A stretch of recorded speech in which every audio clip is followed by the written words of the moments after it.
Hello everyone, myself Dr. Harisankar Singh.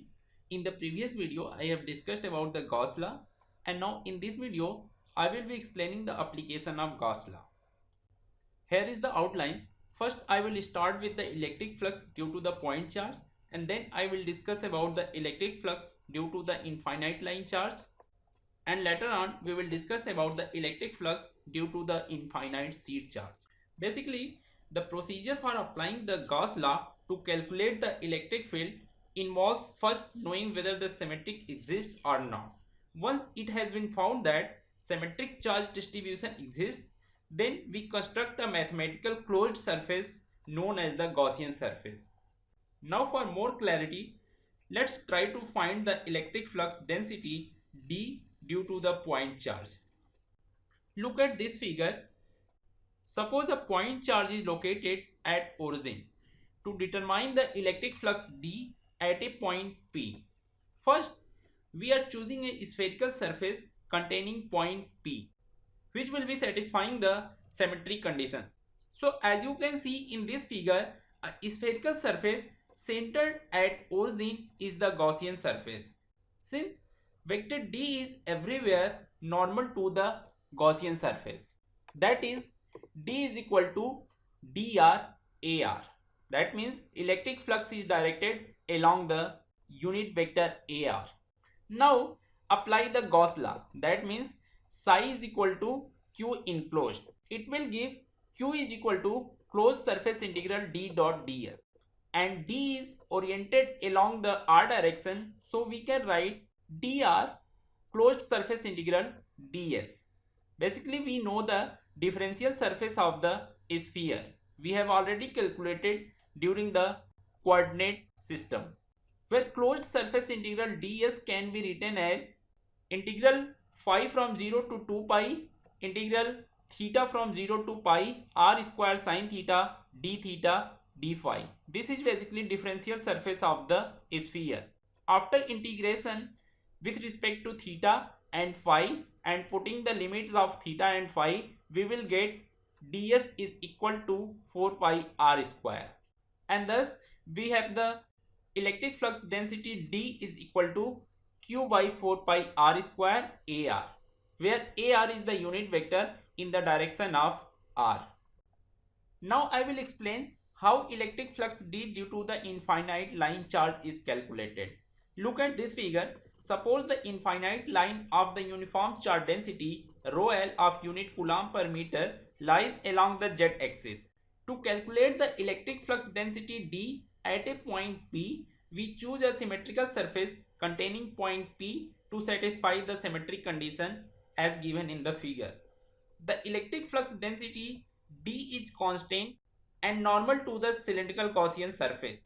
So we will have D is equal to d rho a rho. D rho is electric flux density in the direction of rho, because we are using the cylindrical coordinate system here.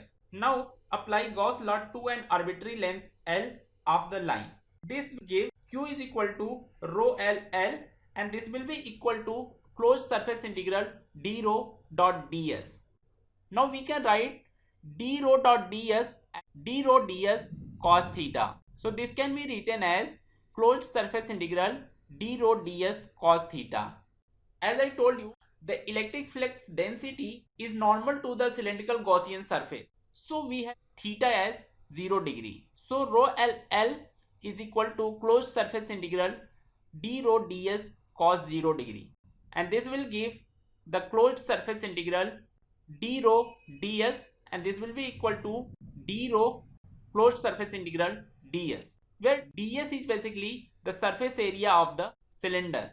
So we can have rho L is equal to d rho multiplied by 2 pi rho L. 2 pi rho L is the basically surface area of cylinder. Finally we have d rho is equal to rho L divided by 2 pi rho, as L will cancel out from each other. And finally we will have d is equal to rho L divided by 2 pi rho a rho.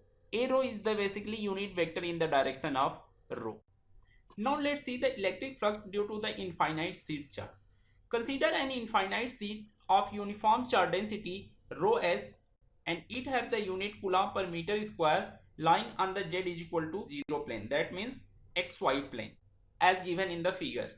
To determine the electric flux D at a point P, we choose a rectangular box that is cut symmetrically by the sheet of charge and has two of its faces parallel to the sheet, as given in the figure with yellow color. As the electric flux density D is normal to the sheet, so we will have D is equal to dz az. Dz is the electric flux along the z direction, and D have no other component along the x and y direction because electric flux does not exist on the side surfaces. Now we will apply the Gauss law to calculate the electric flux. So Q can be written as surface charge density rho s integral ds, and according to the Gauss law, closed surface integral d dot ds. Now we will calculate the total surface through which the electric flux are getting. So we can write dz in bracket integral top ds plus integral bottom ds, because the electric flux component lying along the z axis, so top and bottom surfaces will contribute the electric flux. So we will calculate only the surface area of the top and bottom layer. So we can write the total surface area through which the electric flux is emitting, so it can be A. So rho as A is equal to dz A plus A, as top surface is A and bottom surface is also A. Both surfaces have same area. So we can write rho s is equal to 2 dz. A will be cancelled out from both the sides. So finally we will get dz is equal to rho s divided by 2, or we can also write vector d is equal to rho s divided by 2 az.